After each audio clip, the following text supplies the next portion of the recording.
Bakit nga ba napalipat ako sa J9 Solarization as my main racket? Pag-usapan natin yan sa ating badminton equipment review, part 21. In terms of design guys, ang lakas yung maka-premium at masasabi mong high-end racket to. Para sa presyo niyang 8,000, decent na talaga yung design niya. May kita nga natin sa headframe at sa shaft na may wave at may mga rectangle siyang decals. And nagustuhan ko nga rin yung team niya kasi black and yellow. Katulad nga sa Black Panther, meron na rin siyang parang touch ng carbon dito na decals. Pinaka-noticeable sa design ng racket na to ay yung egg shape na headframe niya. Ito yung mga traditional headframe dati. Bago nga nag-switch yung mga racket design sa makabagong isometric headframe. So overall sa design, makasabay na talaga siya sa mga high-end rackets ng ibang brand. So specs naman tayo. Head heavy siya guys na may 4U na weight, flexible yung shaft at may max tension na 28 pounds. G5 nga daw yung grip nito pero parang makapal siya para sa G5. Siguro gitna siya ng G4 at G5. So kung medyo sanay ka sa manipis na grip, kailangan mo mag-adjust ng konti dito. Katulad nga ng ibang mga J-Nice racket, ginamit din dito yung nano pebble technology nila. Sa nga sa nagustuhan ko dito guys ay yung pagiging flexible ng shaft niya. Ayun, check natin.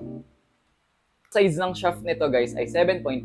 Medyo nagustuhan ko nga yung flexible shaft kasi malaking tulong din yun na bibigyan yung power. Lalo pag mga big swing katulad ng smash at mga clear. Effortless nga kapag nagko-queuing at nagto-tournament kasi marami talaga yung games nun. Hindi ka masyado mapapagod. Ang pinakabit ko ng string dito guys ay JS66Ti na from J-Nice din. 26 pounds lang at pinalagyan ko na nga rin ng stencil oh. Ang cute ng logo nila. Sound check natin.